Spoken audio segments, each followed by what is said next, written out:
بسم اللہ الرحمن الرحیم نحمدہ ونصلی ونسلم علی رسولہ الکریم اما بعد۔ قربانی ایک اہم عبادت ہے اور اس حوالے سے آج کی نشست میں 3 اہم مسائل کی طرف توجہ دلانی مقصود ہے۔ سب سے پہلا مسئلہ یہ ہے کہ کیا تمام گھر والوں کی طرف سے ایک قربانی کی جا سکتی ہے اور ایک قربانی سب کی طرف سے کافی ہو جائے گی یا ایسا نہیں ہے؟ اس حوالے سے یہ بات سمجھ لیجئے کہ ہر صاحب نصاب مسلمان پر جو عقل مند ہو، بالغ ہو، قربانی واجب ہے۔ اور اگر ایک گھر میں کئی افراد ہیں اور ہر ایک صاحب نصاب ہے تو گھر میں رہنے والے ہر شخص کے ذمے الگ الگ قربانی ہوگی۔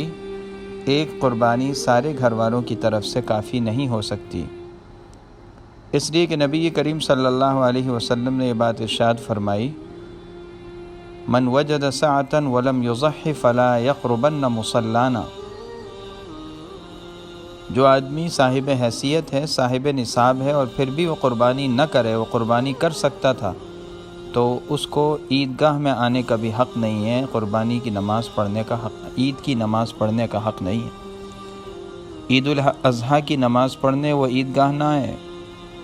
اس حدیث سے ثابت ہو رہا ہے کہ ہر صاحب نصاب پر مستقل علیحدہ قربانی کرنی ضروری ہے۔ پھر دوسری بات یہ کہ قربانی ایک عبادت ہے، تو جس طرح دوسری عبادتیں نماز، روزہ، زکوٰۃ، حج ہر شخص کے ذمے مستقل طور پر واجب ہیں۔ ایک آدمی کی نماز پڑھنے سے دوسرے کی نماز ادا نہیں ہوتی، ایک نے روزہ رکھا دوسرے کے ذمے سے روزہ ادا نہیں ہوگا، یہی حال قربانی کا بھی ہے۔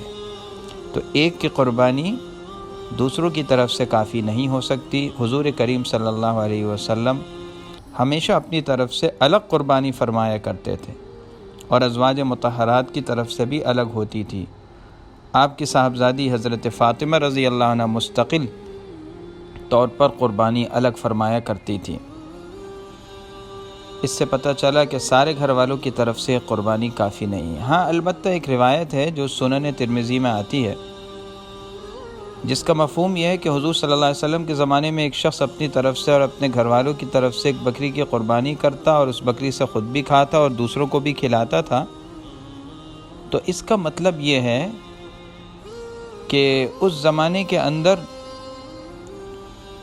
ظاہر ہے ہر شخص صاحب نصاب،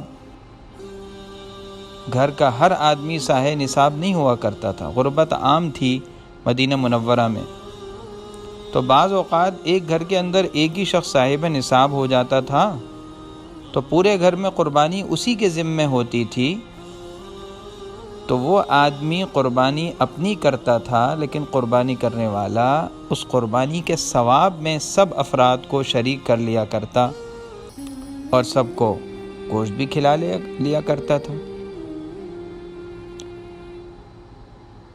اس کی ایک وجہ یہ بھی ہے، یہ جو ہم نے مطلب بیان کیا ہے، کہ ایک مرتبہ خود حدیث میں آتا ہے کہ حضور صلی اللہ علیہ وسلم نے ایک مینڈا اپنی طرف سے قربان فرمایا اور دوسرا مینڈا قربان کر کے فرمایا، ھذا عمن لم یضحی من امتی، یعنی میں یہ قربانی اپنی امت کے ان تمام افراد کی طرف سے کر رہا ہوں جو قربانی نہیں کر سکتے، صاحب حیثیت نہیں ہیں۔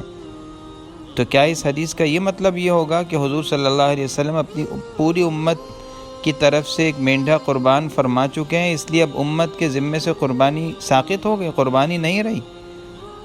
ظاہر ہے اس کا مطلب یہی ہے کہ نبی کریم صلی اللہ علیہ وسلم نے ثواب میں ساری امت کو اپنے ساتھ شریک کر لیا۔